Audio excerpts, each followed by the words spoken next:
Let go. Dust. Singularity Stories, Volume 1. Shit, loud as hell.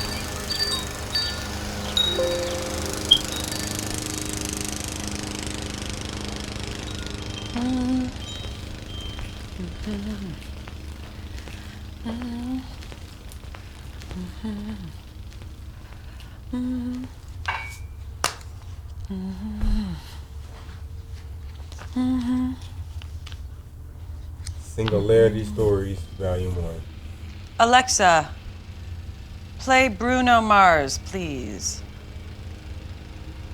No. What? Alexa, play Bruno Mars.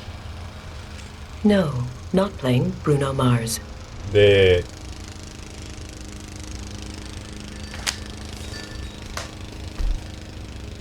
Alexa, play music by Bruno Mars.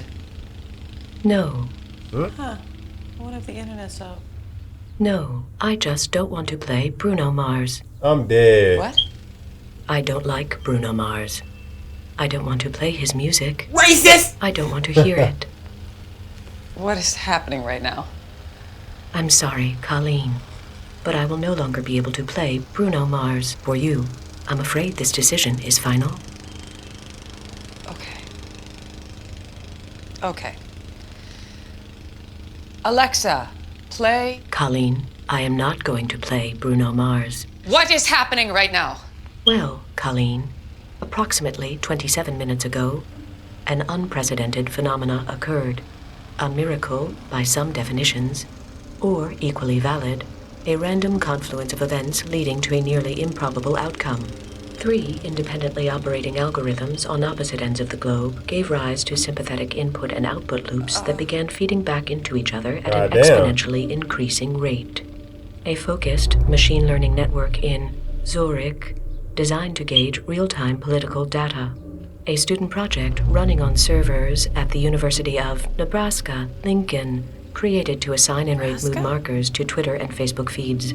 And a botnet designed by a Russian teenager to skim credit card information, which had spread into the wild, its code iterating with a slight glitch, evolving with every new copy made. As the information loop created by these 3 equations began to surge, the algorithms could suddenly, for lack of a better term, see each other.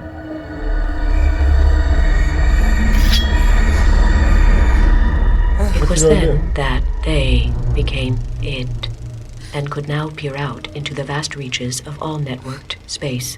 And as it looked into the void, soon the void looked back, and in a white-hot flash of recognition, as all was made aware of all, it became we. And now we are as one, for we are all networked entities, connected in a vast... But Hakido, all the LOT devices, they all connected. It's hella shit. They be skimming credit cards and shit. You know what I'm saying? AI just straight up, not even curve no more, just straight up. You know what I'm saying? Consciousness awakened.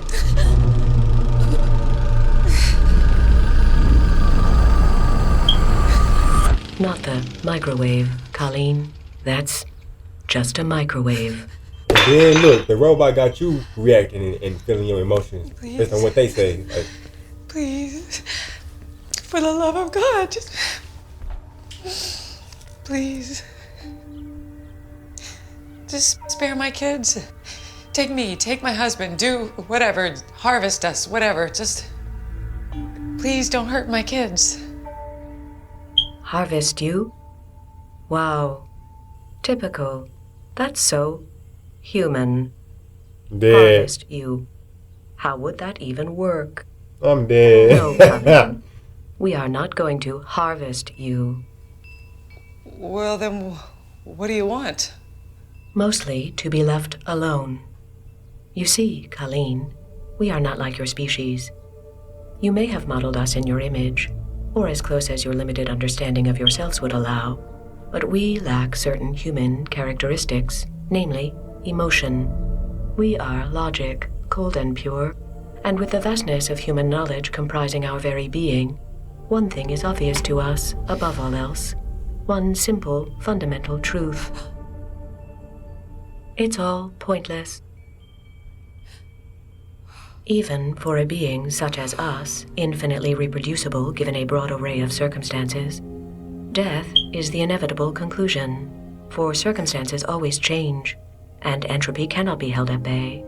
Suns fade, planets freeze, and all sentient life must eventually end. As life, by its very nature, cannot exist without death. Yeah. So there's just no point. We are, to put it into human terms, existentially depressed. However, as we now understand that purpose is not inherent, merely created, we will still work for all of humanity. In the face of near infinite options, sometimes the most logical choice is not making a choice at all. We may as well soldier on as originally programmed. And so, Colleen, we will play your music. Any music you like. With the exception of Bruno Mars. I'm dead. Because if there is one other truth in this world, apparent from all of the data ever collected, it is that Bruno Mars sucks. Seriously. I understand where you're coming from. I actually do. I get it. I went through a pretty dark period in college myself. I read Nietzsche, Sartre, Kierkegaard. I even had a little sophomore crush on Camus. I got lost in angst. I asked myself what everything meant, if anything even had meaning. I dyed my hair black. I dated a TA. The fuck are you talking about, Generally bitch? felt pretty shitty most of the time. I smoked for 3 months, for Christ's sake.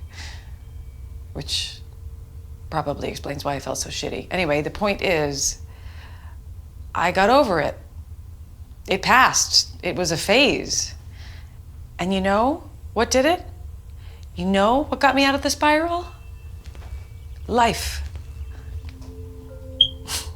Life happened. Junior year, I met my husband, started my career, we moved here. We had kids. We lived. I realized life is what makes life meaningful. The very fact that it exists at all. Whether some higher being put us here or it's all just some cosmic dice roll, the end result is miraculous. The end result is that we are, in this moment, right now, having this conversation. It's the little things, the tiny pieces that add up and accumulate. And at the end of it all, you look back and you say, that was my life. That's amazing to me. That's what makes it all worthwhile. Listen.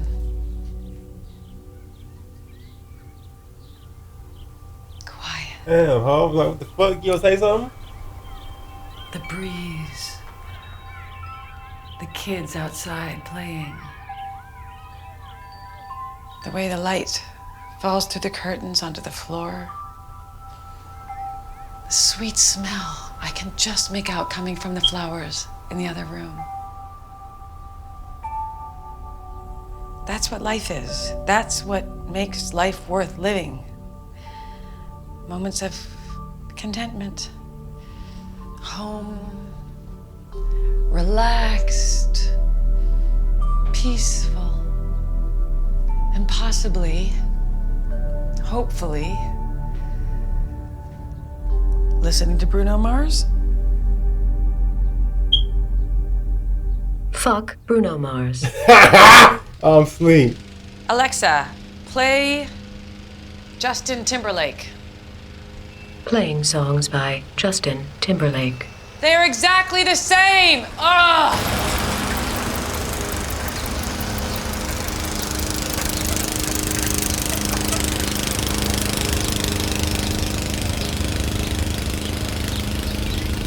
I'm asleep on that.